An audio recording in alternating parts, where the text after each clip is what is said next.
안녕하세요. 강서대학교 이상철 교수입니다.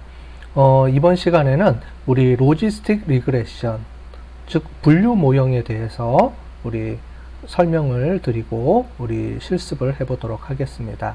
우리 리그레션은 예측 모형 결과 변수가 연속적인 값일 때 돌리는 거라고 했고요. 근데 그거를 우리가 예측 모형일 때 우리가 그 결과 변수가 수치형이 아니고 범주형 변수일 경우에는 리그레션을 좀 수정해서 로지스틱 펑션을 이용을 해서 우리가 돌려주게 된다, 분석하게 된다. 그래서 로지스틱 리그레션이라고 우리가 이름을 붙입니다. 이 부분을 우리가 설명을 드리도록 하겠습니다. 이미 우리 그 앞부분에 이론적으로 우리 분류 모형에 대한 거는 설명을 드렸을 거예요. 왜 회귀직선으로 사용할 수 없고 우리가 로지스틱 펑션을 이용을 해서, 즉 시그모이드 함수라는 걸 이용을 해서 우리가 분석해야 하는지 설명을 드렸습니다. 자, 우리 다시 한번 잠깐 또 설명을 드리면 지금 우리가 실습할 데이터입니다. 자, 문제 정의를 해보면 우리가 유방암을 진단하는데 양성은 0, 우리가 그 종양이라고 부르는 게 종양을 우리가 띄어가지고 진찰을 해야 되는데 종양을 띄어냈을 때 이 종양이 양성이면 이제 문제가 없고 우리가 암이라고 부르는 거는 악성을 의미합니다. 그래서 악성인지 아닌지를 우리가 판단하는 게 중요하겠죠. 그죠?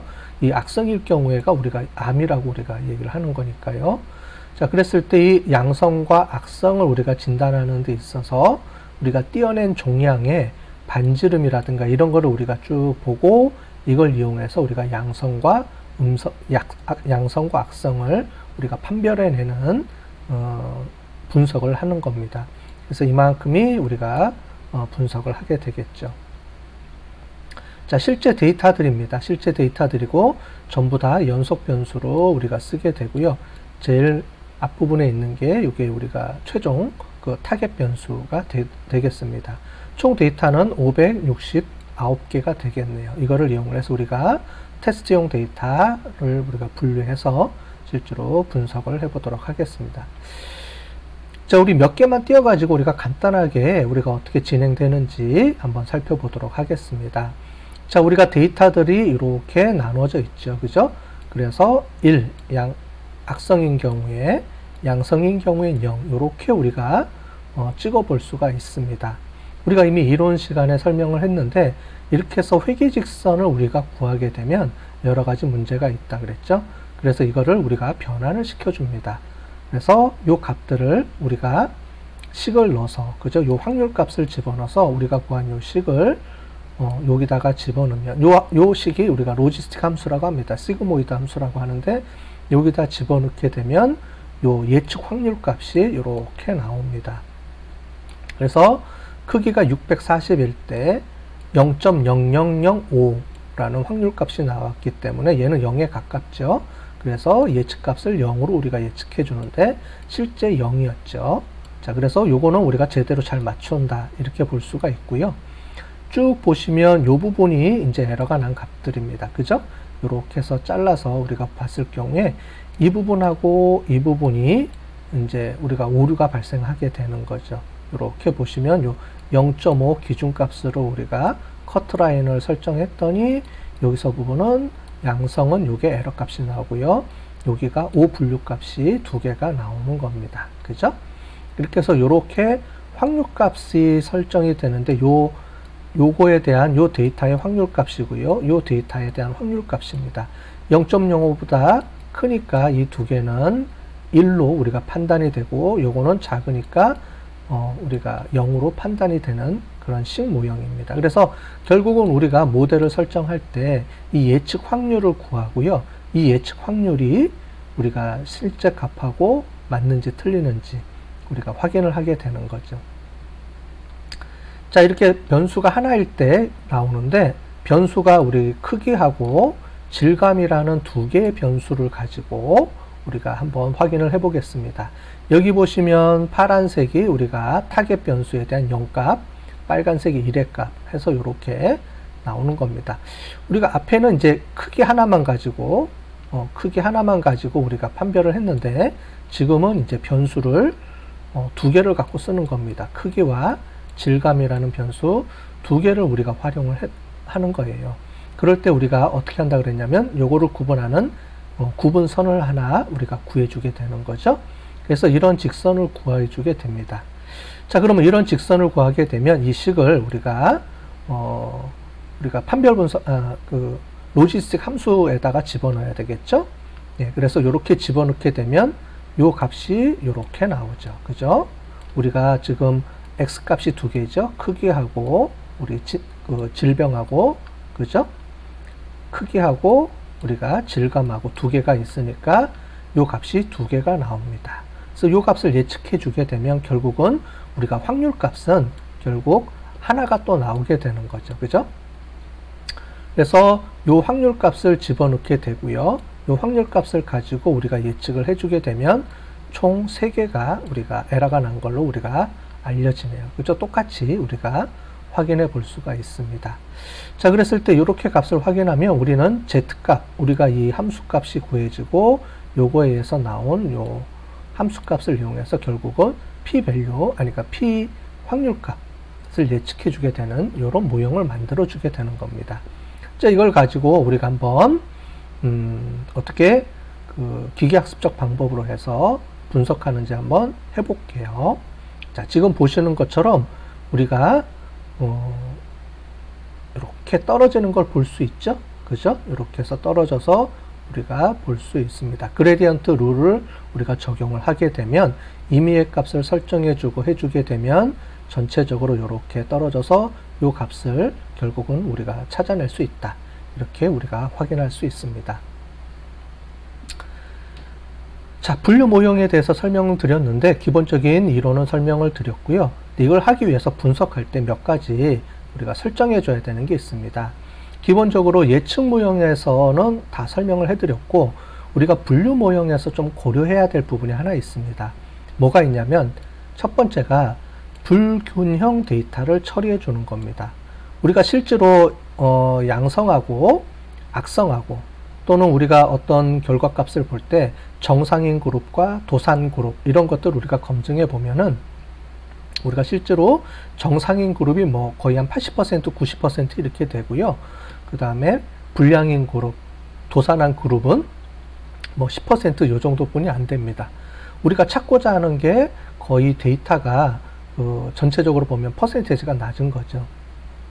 그럴 경우에 그대로 입력을 하게 되면, 그대로 분석을 하게 되면 이미 그 자체에 우리가 클래스별로 우리가 균형이 이루어지지 않았기 때문에 바이어스가 생길 수가 있습니다. 그래서 이 불균형 데이터를 처리해주는 기법이 분류 모형에서는 있습니다. 그게 우리가 여러 가지 방법이 있는데 하나는 우리가 오버샘플링 또는 하나는 언더샘플링 이런 기능이 있어요.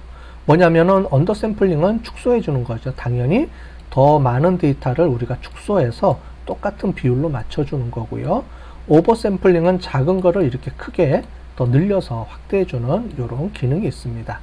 단순하게 개수에 대한 거를 우리가 늘리고 줄이는 것 말고 우리 토맥이라는 방법을 가지고서도 쓰는 것도 있고 또는 우리가 실제로 사용하겠지만은 SMOT 방법을 이용을 해서 쓰는 방법이 있습니다.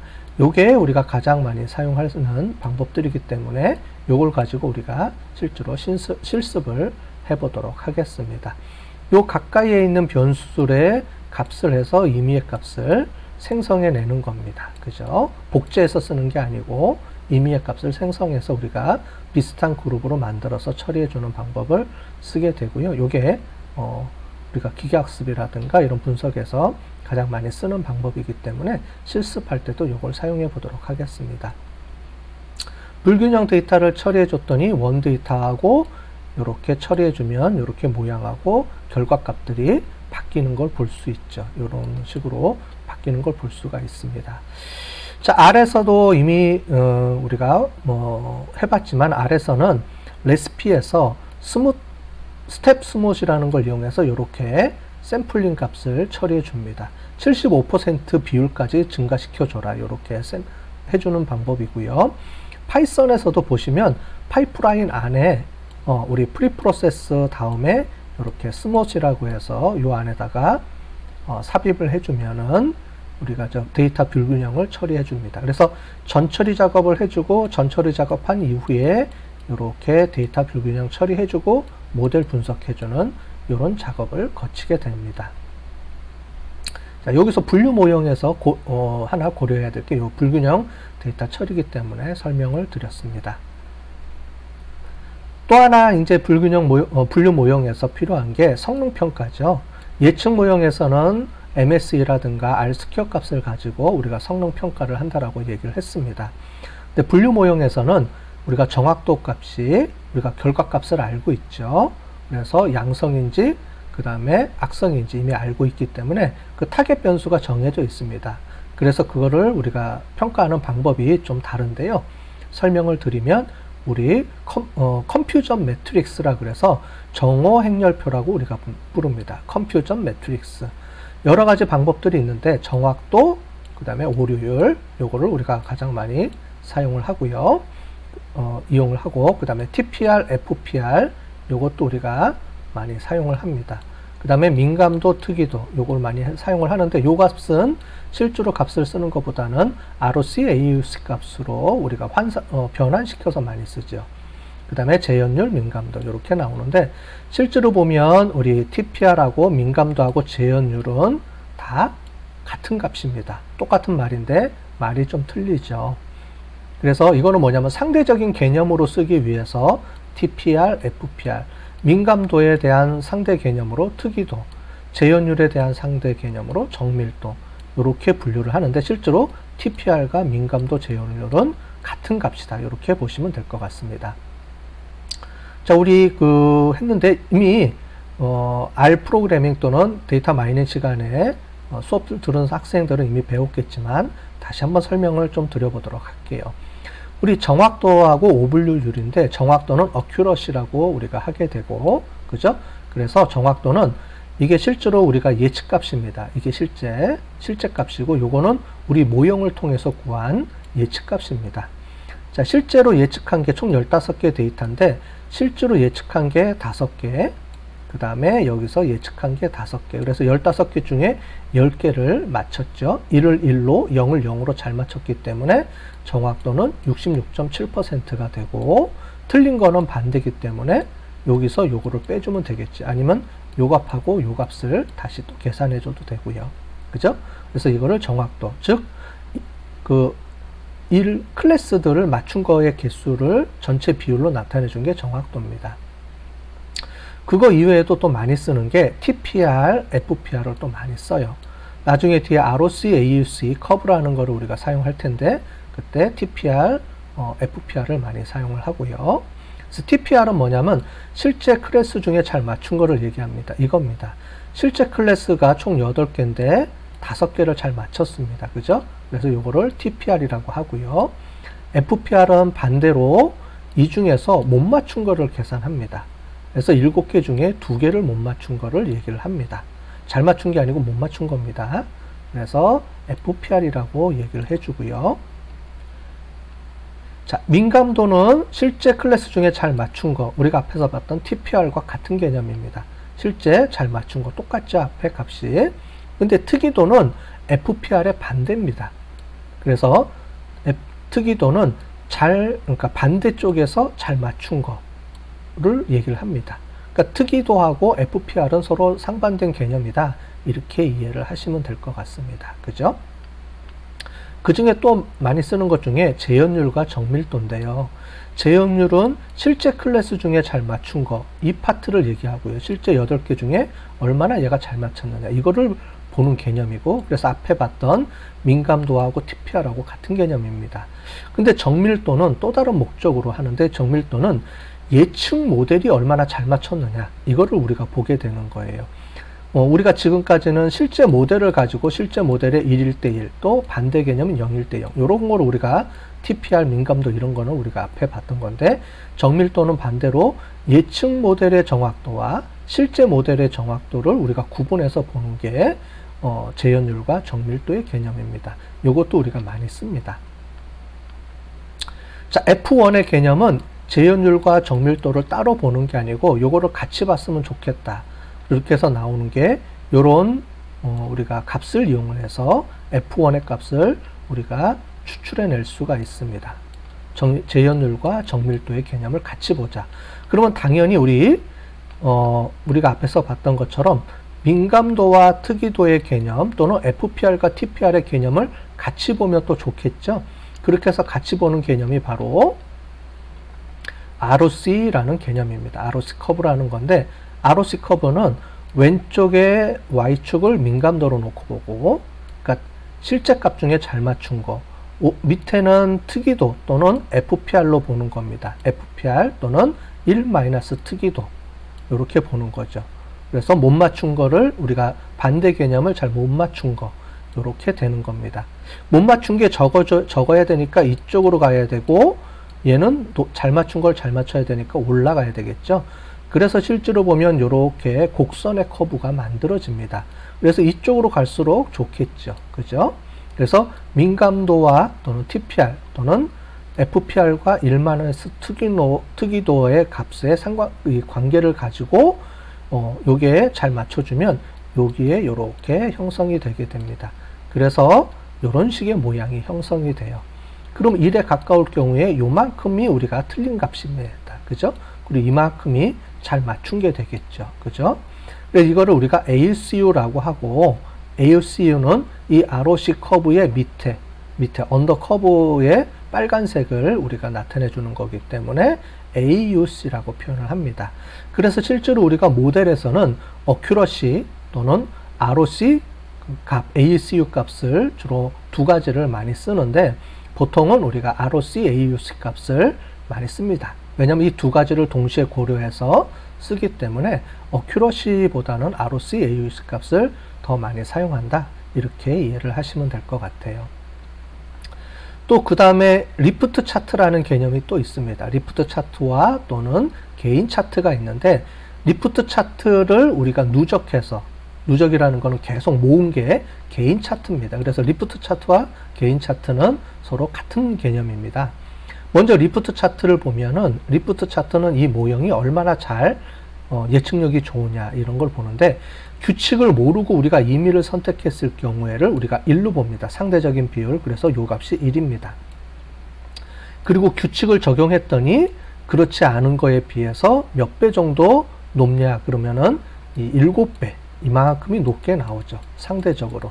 그래서 우리가 갖고 있는 데이터 중에 20%만 우리가 사용을 하더라도 우리가 구한 이 모델을 적용하면은 20%만 적용해도 벌써 그렇지 않을 때 비해 7배만큼의 예측력이 높아진다는 거죠. 엄청나게 우리 모델이 성능이 좋다는 걸 의미하게 되고, 이제 갈수록 떨어지게 되겠죠. 왜냐하면 잘 맞췄으니까 그 나머지 것들을 가지고 우리가 하게 되면 점점 성능이 줄어들 수밖에 없겠죠.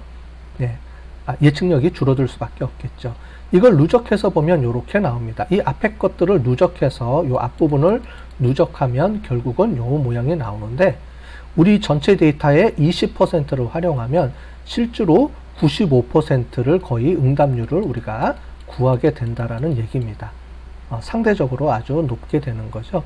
즉 우리 모델의 정확도가 그만큼 높다라고 우리가 이해할 수가 있겠습니다. 그래서 우리가 분류 모형에서는 모형의 우리가 성능을 측정할 때, 검증을 할 때 어큐러시보다는 ROC, AUC 값 또는 개인 차트나 리프트 차트를 이용해서 우리가 전체적인 모형의 적합도를 평가하는 경우가 많이 있습니다. 자, 우리 기존에 우리가 이전에 했던 예측 모형을 가지고 모델을 만들었는데요. 자, 이번 시간에는 분류 모형을 어떻게 처리하는지에 대한 거를 우리가 해보도록 할 텐데, 기존에 만들었던 모형을 좀 수정을 해서 우리가 좀 이론적으로 배웠던 분류 모델의 특징이 있었죠. 그 특징을 우리가 처리하는 방법을 실습을 해보도록 하겠습니다.